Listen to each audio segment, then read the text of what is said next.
فوزیہ۔ السلام علیکم ورحمۃ اللہ وبرکاتہ۔ وعلیکم السلام۔ حضور، اگر نماز میں نیند آ رہی ہو تو کیا کرنا چاہیے؟ سو جانا چاہیے۔ نماز میں اگر توجہ نہ ہو تو دعا کر کے پانی کے چھینٹے سے منہ پہ دینے چاہیے، اور ذرا توجہ سے پھر دعا نماز پڑھنی چاہیے۔ حضرت مسیح موعود علیہ السلام نے لکھا ہوا ہے کہ اقیموا الصلاۃ اس لیے ہے کہ نماز بار بار گرتی رہتی ہے اور اس کو کھڑا کرنا پڑتا ہے۔ ایک دفعہ تم نماز کو کھڑا کرو تو پھر نماز تمہیں کھڑا کرے گی۔ بعض لوگوں کے خیالات ہٹتے نہیں ہیں تو ان کو چھینٹے دینے پڑتے ہیں، سمجھ گئی ہو؟ جزاک اللہ خیر۔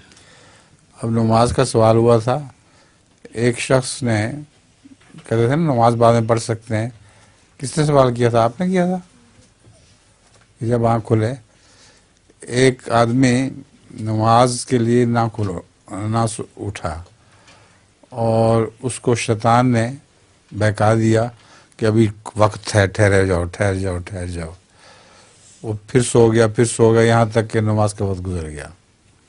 وہ اتنا رویا کہ سارا دن روتے گزر گئے اس کی۔ اللہ تعالیٰ کو اس کا یہ رونا اور عاجزی پسند آ گئی۔ اللہ تعالیٰ نے سو کہا میں تجھے 100 نمازوں کا ثواب دیتا ہوں۔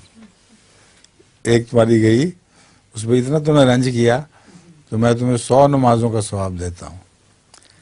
دوسرے دن صبح نماز کے وقت اس کا آواز آئی کہ اٹھو نماز پڑھو۔ اس نے کہا کون ہو تم جو مجھے جگانے کے لیے آئے ہو؟ اس نے کہا میں شیطان ہوں۔ شیطان کا کیا کام ہے کہ نماز کے لیے جگائے؟ اس نے کہا نماز کے لیے میں اس لیے جگانے آیا ہوں کہ کل میں نے تمہیں نہیں اٹھنے دیا تھا تو تمہیں ایک کی بجائے 100 نمازوں کا ثواب ہوا ہے، تو آج تمہیں میں خود اٹھانے آ گیا ہوں۔